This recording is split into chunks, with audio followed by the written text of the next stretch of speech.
Dan kolostrum yang jumlahnya tidak terlalu banyak, itu sering saya perhatikan gini, bayi-bayi yang dengan ASI eksklusif dan ibunya rooming in serta sering menyusuinya, itu berat bayinya memang turun di hari ketiga. Tapi bilirubinnya pun bagus sekali gitu. Normalnya kan kurang dari 12, itu terjadi 8, 7, 10 seperti itu. Jadi ibu-ibu nggak usah khawatir, terus aja menyusui. Karena dengan ibu menyusui, rangsangan hormon oksitosin dan prolaktin akan dihasilkan.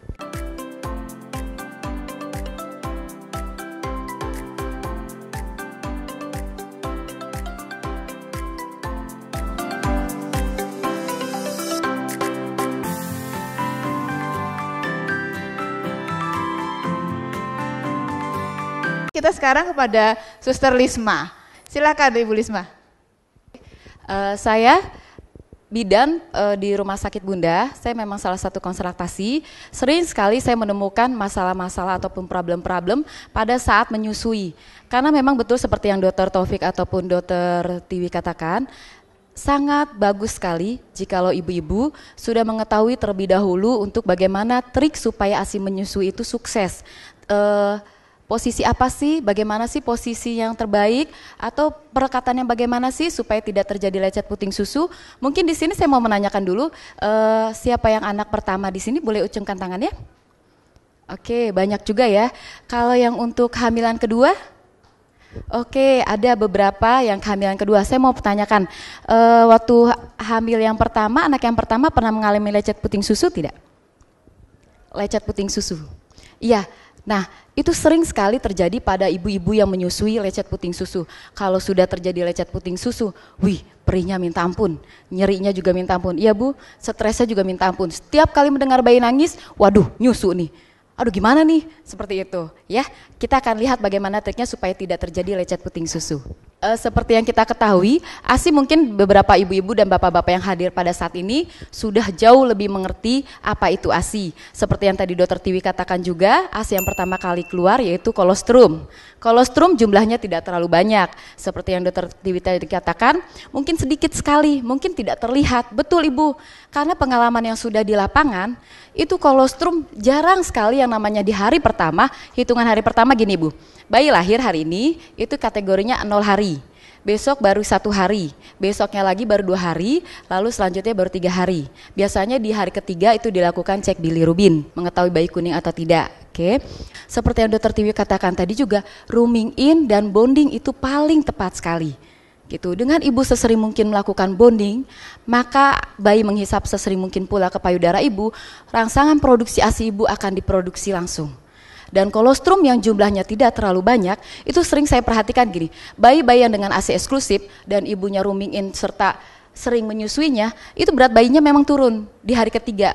Tapi bilirubinnya pun bagus sekali gitu. Normalnya kan kurang dari 12, itu terjadi 8, 7, 10, seperti itu. Jadi ibu-ibu nggak usah khawatir, terus aja menyusui. Karena dengan ibu menyusui, rangsangan hormon oksitosin dan prolaktin akan dihasilkan. Oke, kita lanjut. Persiapan sebelum dan sesudah menyusui. Persiapannya pertama-tama yang ingin saya katakan, kita lebih ke sharing, karena seperti di pengalaman lebih sering persiapan yang harus ibu lakukan. Yang pertama yaitu gini, siapkan dulu diri ibu. Yang pertama untuk kiat ASI eksklusif nih, ibu usahakan percaya diri dulu. Habis percaya diri, ibu yakin kalau ibu bisa untuk menyusui. Serta yang berikutnya itu usahakan ibu tidak terlalu panik, tidak stres, tidak terlalu khawatir, dan tidak terlalu kelelahan. Karena faktor itu semua mempengaruhi. Salah satu faktor pendukung juga yaitu lingkungan. Dan begini, untuk kategori khawatir seperti apa ya suster? Gini, ibunya percaya diri iya, yakin iya, tapi khawatir. Jadi gini, pas nyusuin nih, aduh ASInya keluar nggak ya? Cukup nggak ya? Itu sering tuh. Gitu, jadi harusnya hisapan bayi itu merangsang produksi ASI, tapi karena ibu khawatir dia kedep kembali, seperti itu. Ada beberapa contoh gini, bayi di ruangan saya, ibunya percaya diri, gitu. Saya mau nyusu suster, iya saya mau ASI eksklusif gitu, tapi setiap kali bayinya saya tempelkan, itu nangis kejer. Akhirnya saya pikir gini, setiap kali saya gendong, itu pasti otomatis bayinya diem. Kenapa ya gitu? Kemungkinan ibu khawatir. Pada saat saya bilang ibu tenang dulu, dan kalau bayi ibu nangis, coba ibu sendiri yang menenangkan gitu. Nggak akan saya ambil lagi. Akhirnya ibu mulai menenangkan, bayi mulai tenang. Habis tenang sedikit ibunya langsung nyusupin. Saya bilang jangan dulu ibu, jangan dulu, saya gituin. Sebaiknya tunggu dulu sampai ibu benar-benar tenang, baru mulai menyusui lagi. Setelah dia tenang, baru deh nangapnya gede. Hap, kamu. Kita lanjut. Untuk posisi, nah ini salah satu pemijatan punggung supaya produksi ASI dihasilkan. Selain menyusui, ada pijatan juga. Ini sangat baik untuk ibu, apalagi kalau udah selesai nyusui ya. Nyusui itu nggak sebentar Bu, ada yang 30 menit, benar nggak Bu? Bayi menyusui, kadang 1 jam, betul kan? Bisa lebih kata ibunya gitu. Kalau seandainya menyusui udah lama, pegel nggak Bu daerah punggungnya? Luar biasa pegelnya. Nah, aktifkan bapak-bapak yang hadir pada saat ini untuk memijat punggung ibu. Gitu ya. Nah, itu akan rasanya rileks sekali. Satu, rileks, yang kedua merangsang produksi ASI. Gitu ya. Nanti ini caranya gimana akan diajarkan di ruangan. Atau mungkin tadi saya lihat ada beberapa ibu-ibu yang tidak lahir di rumah sakit Bunda. Ya. Oke, itu nanti pijatannya. Nah, kita lihat dari leher sini sampai ke batas bra. Itu lingkaran, maksudnya berbentuk putaran lingkaran dari atas ke bawah, dari atas ke bawah. Saya akan menyontohkan ke Suster Yani, ibu-ibu akan contohkan ke pasangannya. Jadi bapak memasas ibu. Kita mulai ya, mau ya? Biar ibu-ibu besok rileks, oke? Oh iya, kalau yang bapaknya tidak hadir saat ini, katanya Dokter Taufik bersedia. Enggak bercanda. Sama teman-temannya saja, oke? Kalau Dokter Taufik saya takut, nanti malah jadi. 1, 2, 3 dari atas dulu. Putar, terus spiral, bentuk spiral, sambung menyambung. Terus enak nggak Bu? Enak, oh ibunya bilang enak. Coba saya perhatikan. Wah, kalau gitu mulai belajar. Coba saya lihat. Wah, bapaknya kuat banget. Hebat, pegelnya langsung hilang. Iya, betul sekali. Terus sampai ke bawah, ke batas bra. Enak sekali, memang enak Bu. Saat ini karena ibu posisinya belum menyusui. Kalau sudah menyusui itu berasa banget Bu. Karena kalau menyusui kita tidak rileks, ini kaku. Badan kita seperti ini. Setelah dimasas itu enak sekali, gitu ya. Oke, kita lanjut. Ini variasi posisi menyusui. Ini adalah tahapan yang sangat penting bagi ibu untuk menyusui. Ibu-ibu sudah megang bayi masing-masing, saya juga akan pegang bayi. Pertama-tama yang saya mau tekankan ke ibu, cara memegang bayi dulu. Karena di sini banyak sekali pasien-pasien kami yang memegang bayinya itu masih ragu-ragu. Apalagi anak pertama, bukan kategori takut sih sebenarnya. Karena sayang, takut anaknya kejepit atau kegencet seperti itu. Tapi alangkah sayangnya lagi kalau bayinya tidak dipegang dengan benar. Kalau pemegangannya salah, itu yang akan menyebabkan bayi itu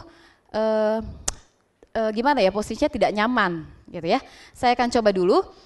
Atau di sini ada beberapa ibu-ibu yang sudah bisa memegang bayi. Masih pada ragu? Saya akan tunjukkan dulu ya. Ibu jari ibu dan jari tengah ibu serta jari jempol ibu pas di belakang telinga bayi. Tengah bayi, lalu renggangkan jari-jari ibu yang lainnya ke ketiak atau punggung bayi. Ya. Karena ada beberapa ibu-ibu yang saya perhatikan megang bayinya gini, di sini. Nanti pada saat bayinya meletak seperti ini, palanya tidak kesanggah, gitu ya. Tapi ada juga yang megangnya begini, nih, gitu. Nanti pada saat bayinya tuk seperti itu, badannya tidak tersanggah, gitu. Itu yang membuat bayi-bayi juga bayi-bayi suka rewel akhirnya. Nah, terus yang kedua juga gini, saya perhatikan juga ibu-ibunya gini, megangnya takut. Kalau diginiin bukannya nanti mencekek Suster Lisma, nanti bayinya nggak kesakitan. Tidak, kita tidak menekan kuat sekali, kita hanya menyanggah dan inilah yang topangan kita. Jadi ini hanya untuk bersandaran bayi saja. Ini yang menopang yang ke arah kanan, ke arah kiri gitu ya. Oke, bisa semua? Ini ibu-ibu sering bapak-bapak yang lebih pakar dibandingkan ibu-ibu. Karena ibu-ibu lebih rasa takutnya lebih tinggi, gitu ya. Oke, nah selanjutnya, step yang selanjutnya yaitu ke posisi bayi. Kita akan lihat posisi yang pertama yaitu posisi ibu tidur telentang. Ini yang tadi dikatakan oleh Dr. Tiwi yaitu IMD. Inisiasi menyusui dini. Ini dilakukan pada saat bayi lahir. Di kamar bersalin, kalau ibu lahir spontan atau normal, ini bisa dilakukan. Nah, posisi yang kedua yaitu Madonna. Posisi Madonna ini sering sekali yang kita lakukan di ruangan kamar ibu persalinan atau di ruang rawat inap ibu setelah bersalin. Kita akan coba sama-sama posisinya.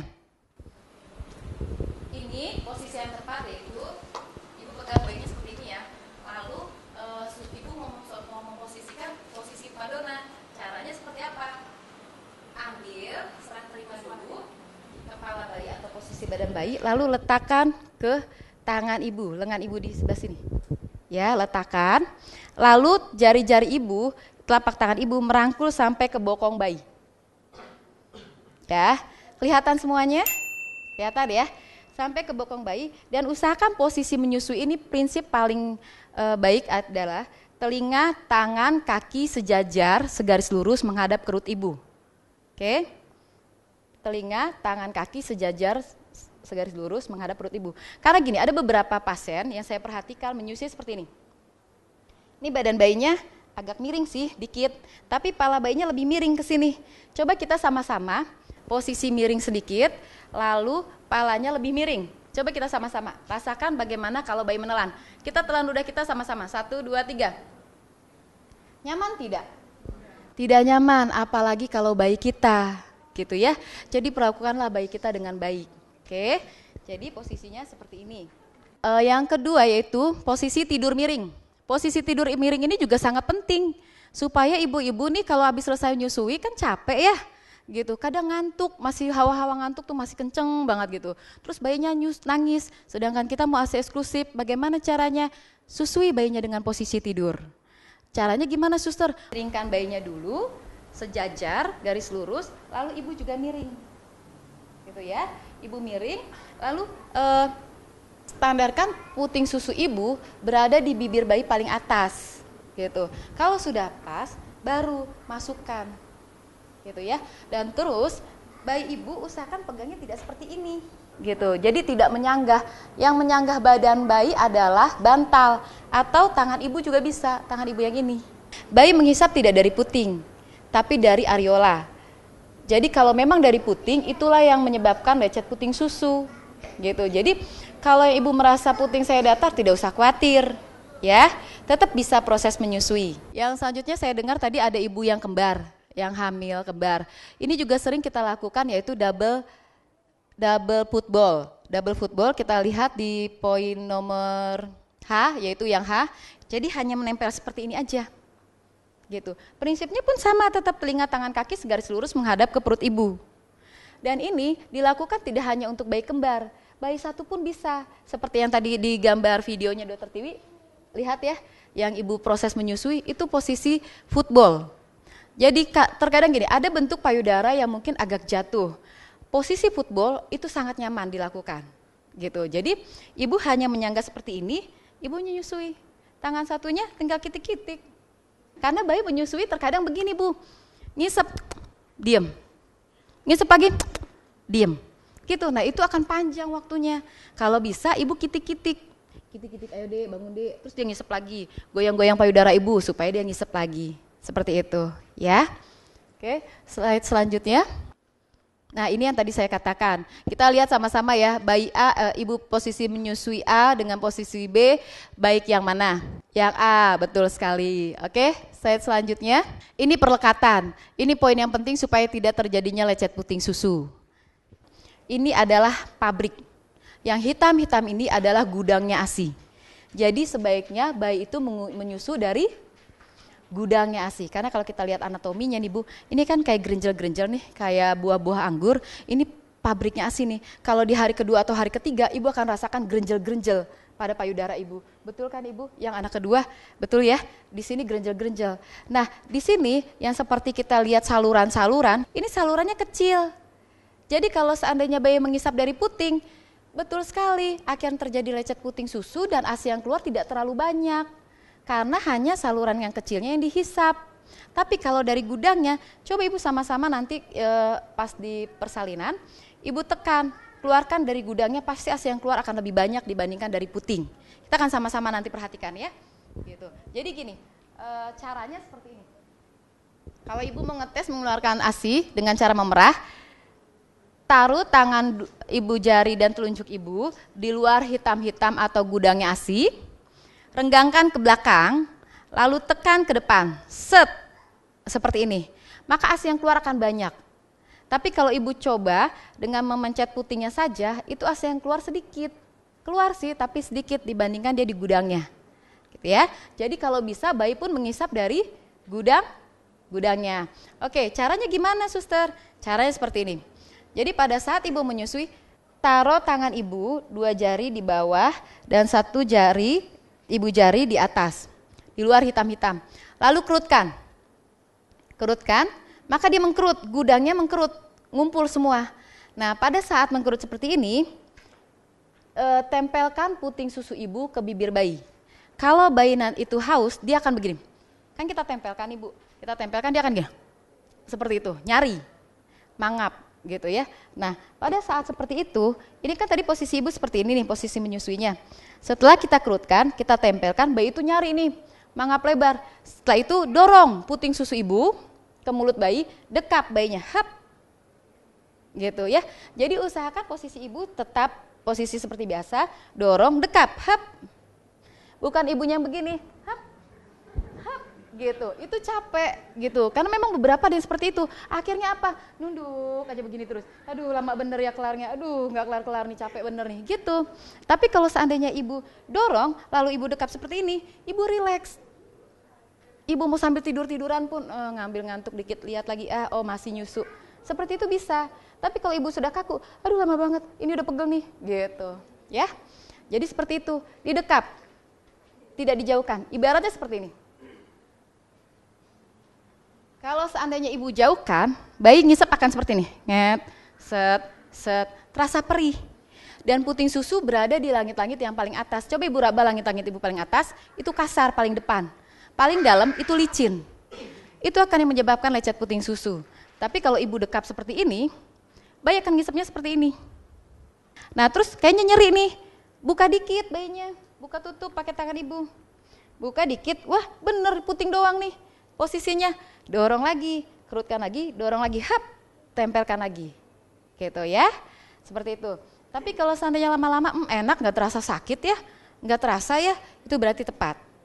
Oke, ini catheter atau kalau bayi ibu sudah memiliki perahan, ini bisa digunakan dengan menggunakan cara menyusui dengan menggunakan gelas ataupun bisa menggunakan sendok. Yang tadi Dokter Tiwi katakan sebaiknya tidak menggunakan DOT terlebih dahulu karena takut membuat bingung puting, bisa menggunakan dengan gelas. Sering sekali saya juga mengatakan gini, untuk ibu-ibu hari kedua nih, karena kejar tayang sekali untuk bilirubin supaya tidak kuning, itu gunakan spuit. Nanti ibu yang tidak lahir di bunda bisa minta tolong ke susternya. Di hari kedua kan bayi menyusu nih, di hari 0 pertama, hari 0 hari pertama itu bayi nyusuin aktif. Di hari kedua ibu coba lakukan perahan gitu supaya ngedrop nih. Kalau susu formula seperti yang dari Dokter Tiwi katakan mau berapa cc? 30 cc, hayu jebret gitu ya kan. Nah kalau ASI kita kan tidak tahu. Nah dengan cara kita perah kita bisa tahu gitu, setidaknya berapa cc yang dihisap. Walaupun memang jumlahnya tidak terlalu banyak, tapi itu sangat membantu. Caranya gimana? Kalau ibu-ibu yang lahir di bunda, nanti di hari kedua akan dibantu oleh suster kami dengan cara masas payudara di hari kedua dan diperah di hari kedua juga. Ada beberapa pasien kami yang sudah di hari kedua bisa dipompa ada gitu, tapi ada juga yang tidak. Seperti ini, tadi kan perahan sudah kita lakukan ya. Dengan cara ditekan seperti ini, lalu sedot, jarumnya kita lepas, nggak usah pakai jarumnya sakit. Ibunya ketawa ngakak, iyalah kan. Jadi ditekan, keluar nih kolostrum. Seperti yang Dokter Tiwi katakan hanya setetes, 2 tetes, 3 tetes, kumpulkan, sedot, kumpulkan. Sedotnya seperti ini, sedot, kumpulkan, rutin gitu, teliti ibunya udah kayak lagi ngapain gitu. Tarik sedikit demi sedikit, terus naikkan, dapat berapa cc? 0,5 aja sudah sangat berharga gitu. Habis itu apa? Berikan ke bayi, seperti itu. Lakukan seperti itu, maka rangsangan produksi ASI ibu pun akan banyak. Tapi tidak tiap 2 jam itu terus yang dikerjain, akhirnya bayinya nyusunya tidak gitu, tidak juga gitu. Tetap bayi yang utama untuk refleks hisapnya.